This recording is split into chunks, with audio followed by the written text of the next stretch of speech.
this one ecosystem is continuing to buck the rest of the cryptocurrency markets and provide the best risk to reward play in all of crypto right now. In this video, I'm going to be showing you exactly what the ecosystem is and how you can position yourself to take advantage.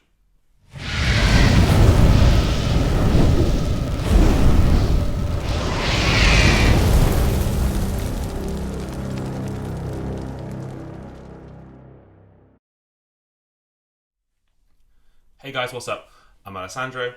Remember, nothing that I say is financial advice. I'm not a financial advisor. It shouldn't be used to be construed as investment advice in any way. It's for education and entertainment purposes only, and it's not intended for a UK audience. Alright, cool, let's get into the video. So, this ecosystem, of course, is Bittensor, right? And the reason it's providing such an incredible risk to reward, like an incredibly skewed risk to reward ratio right now, is because of this recent upgrade to its consensus mechanism, or to the entire chain, that's called dynamic 𝗬𝗏. Now, for those of you that don't know what Bittensor is, if you ask 5 people, you'll get 15 different answers. I'm going to try and make it as simple as I can, right? For a start, Bittensor is a proof of work and a proof of stake chain. So you've got, it's like Bitcoin in that it's proof of work, plus it's like Ethereum in that it's proof of stake. The reason it has both of these sort of mechanisms is because, number one, Bittensor loves Bitcoin, right? It's based, its tokenomics, it's kind of like incentive mechanism, all off of the success of Bitcoin, and Bitcoin being the world's largest decentralized computer. They were like, this is amazing. Can we, rather than just sending computational power to create this massive network to solve complex mathematical equations, because that's essentially what Bitcoin does, right? Those mathematical equations are super complex. By being complex, it makes the network really hard to hack.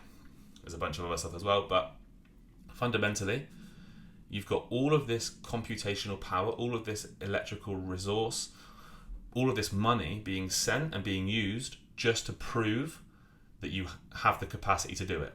Now, I'm not saying that's good or bad. I'm just saying they were like, okay, this is amazing. Can we utilize all of this energy and solve problems? So that's what Bittensor is.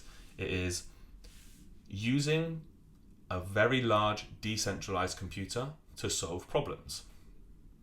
And which problems do you solve? Well, exactly, that is the question. And that is why you have these networks that exist on Bittensor. They're called Subnets. And you could think of them like businesses that are saying, they're putting their money where their mouth is and saying, we want to solve this problem.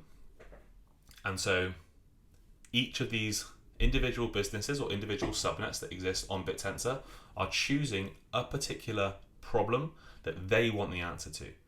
Then the people who hold 𝗬𝗏, the holders of the native token, can go and choose which problems they think are the most worth solving. So it is literally that simple to think about. Bittensor is a network. There's networks that exist on the network. Each of those networks wants a particular problem to be solved, and holders of 𝗬𝗏 get to choose which problem is the most worth solving. The way they choose which problem is the most worth solving is by staking their 𝗬𝗏 and pointing it towards the problem or the subnet or the business that they want, that they think, is the problem that's most worth solving. All right, so I really think if you can grasp this, maybe rewatch the video 2 or 3 times. If you can grasp this, you are so far ahead of most people in crypto right now, and you are positioning yourself to really take advantage of what is happening over here, because there is a player versus environment ecosystem happening right now, a real PvE sort of place where when you think of crypto generally, it's just like pure PvP, right? It's the PvP in the pure in the most like sinister, savage, purest form, I guess, but it's hard, right? It's really hard. Whereas right now, in this ecosystem, there's a real player versus environment kind of situation going on. It's kind of like DeFi summer 2.0, you know, it's like DeFi summer, and I guess most people really weren't around for DeFi summer. I know I wasn't. I didn't get to experience that. So I've read stories, I've heard stories. This is as similar to DeFi summer sort of situation as I've seen in crypto, and I think this is the biggest opportunity right now. Okay, let's get into it. I'm going to show you some bits. So this is coin market cap for Bittensor, and all of these are altcoins that exist on the network, right? Fine. Now, I really want you to understand why I think right now there's the risk reward to Bittensor is so skewed to the upside. Of course, I could be wrong, but this is the 𝗬 that is staked to subnets right now. So this is the amount of 𝗬 that is playing the subnet game, that is pointing its 𝗬 to the problem that it thinks is that they think is the most worth solving. So remember I said there was a recent upgrade. What you can see here is 𝗬 en route. That is 𝗬 that still exists in the old way, in the way that before the upgrade. And this is 𝗬 since the upgrade. So 𝗬 in subnets, the 𝗬 that's gone from the old way to the new way is 𝗬 in subnets, and the 𝗬 that's remained in the old way. Remember, 𝗬 is the native currency of Bittensor, just like BTC is the native currency of Bitcoin. 𝗬 in the old way is at almost 66%, and 𝗬 staked in the new way is more like 6%. So you've got like an 11-to-1 ratio there, where like most of it is the old way and not much of it is in the new way, which means the new way has lots of upside if what I think is going to happen happens. And what I think is going to happen is at least kind of 20% of 𝗬 is going to come across into these subnets. The creators of the foundation behind 𝗬, the Open Tensor Foundation, their sort of like goal is that at least kind of 50% of 𝗬 will come into these subnets. They have no control over that, of course, but the way the network is now set up, for Bittensor to win, for Bittensor to do what it needs to do to become, you know, to actually solve problems on a global scale, which is their goal, a given subnet, any one of these subnets, doesn't matter which one, maybe it'll be more than one, maybe it'll be less than, maybe it'll be one, maybe it'll be more than one. Any of these subnets has to win whatever game they're playing. Okay, so just to give you an idea, Gradients are playing a game against Google, they're playing a game against AWS, and right now they are actually, let me show you here quickly, they're winning that game, which is obscene, right? Gradients right now are doing their job better and cheaper than Google Cloud, AWS. Okay, so these guys are already winning in their field, and actually lots of people are coming across and using this product, which is actually Gradients, who are just AI geeks that what Gradients are doing is training, they are offering machine learning, right? So you can go there and you can train your language model, whatever it happens to be. Maybe you want to train your language model to solve mathematical proofs in the and speak like Count Dracula, and you can train it to do that. Of course, you can do a host of other things, but they are offering users to go and train their language models much cheaper and much better than even AWS and Google, right? I'll just show you again how much they're winning by, which is kind of obscene. Cost per hour, $5. The second cheapest is $6, but the performance is much better here, right? So they're cheaper than everyone, and they're even performing better than everyone. So they really are like doing an amazing job. And so anyway, for Bittensor to win, one particular subnet has to win, and vice versa, right? So if Bittensor doesn't win, and you know, like none of these subnets gain true product market fit and actually do the job that they're intending to do better than like a sort of centralized entity, the whole network fails. Okay, so the entire network is set up now that it needs a subnet to win. So right now, subnets are not going to win with only 5% of 𝗬 staked to them or 6% of 𝗬 staked to them. They need this number to go up. They all need this number to go up. The Bittensor network needs this number to go up. The individual subnets need this number to go up, which is why I think this number going to sort of 25%, I'm going to say a lower conservative estimate of like 20% over the next sort of 6 to 9 months, has to happen, well, not doesn't have to happen, but has a very good chance, especially from a risk reward profile, of happening. And if we look at what's been happening since the start of March, it started at 1%, and it's just been on a steady up climb, right? There was a brief pullback, a couple of, like literally yesterday or the day before, which would have been a great time to get in. Unfortunately, this video didn't go out then. And it's just ticked up again. So as soon as this starts to trend downwards, then yeah, we can say maybe the amazing risk reward profile is gone.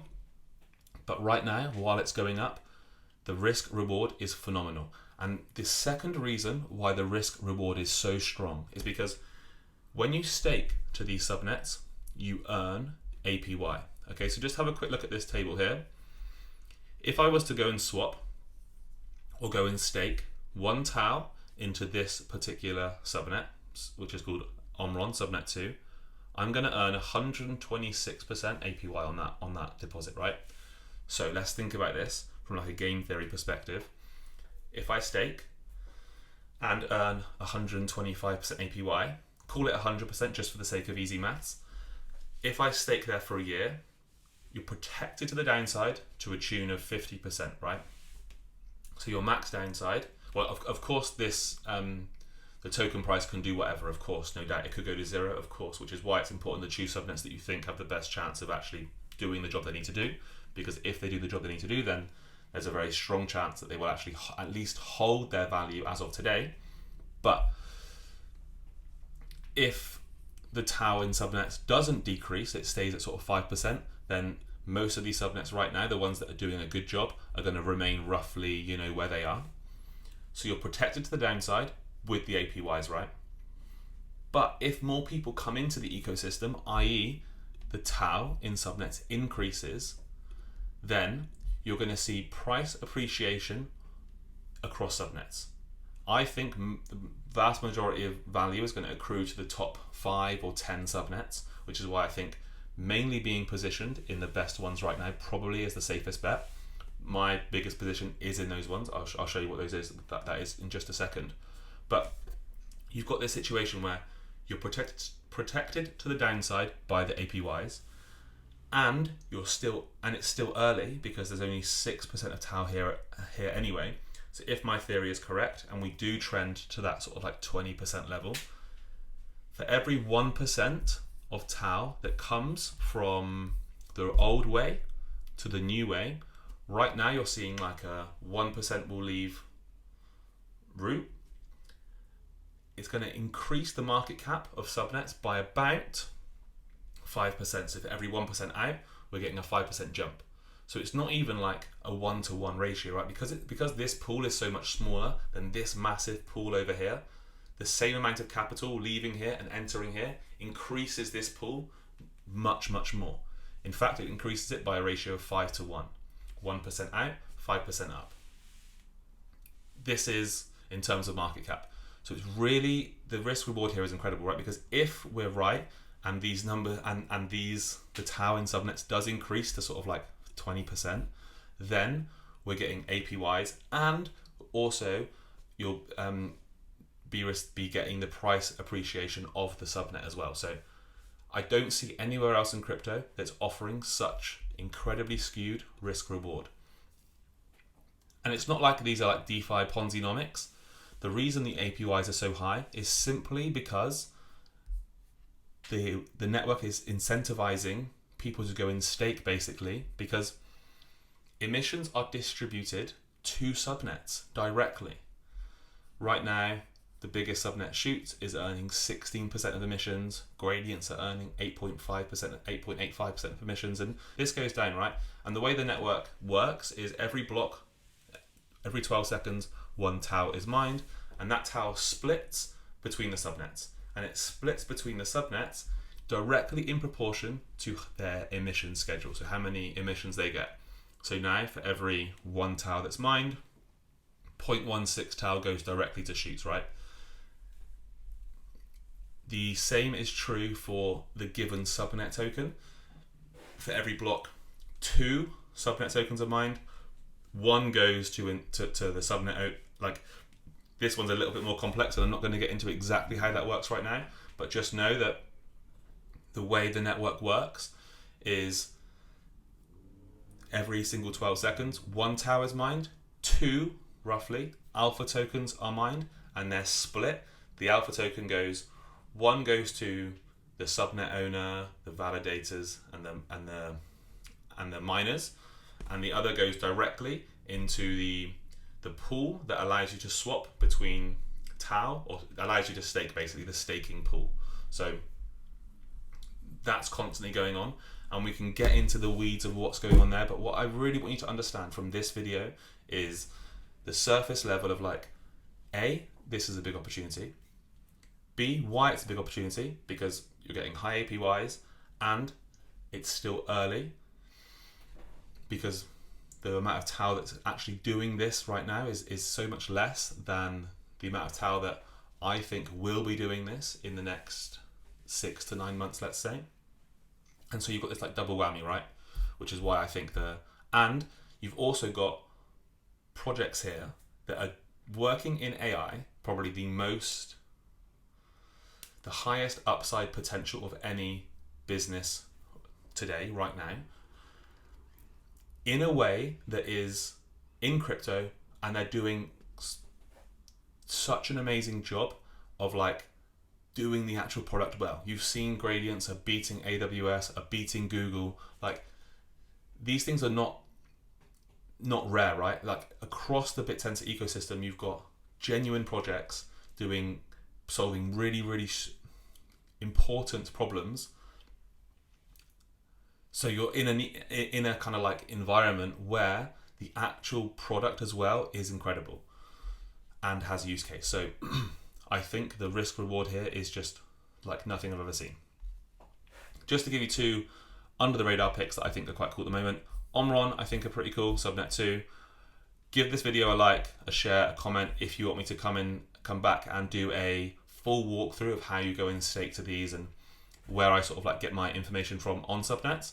And this one's pretty cool as well, Subnet 55. These guys are predicting the price of Bitcoin in 10 minutes. And you can go here, precog.coinmetrics.io, to sort of see how they're getting on.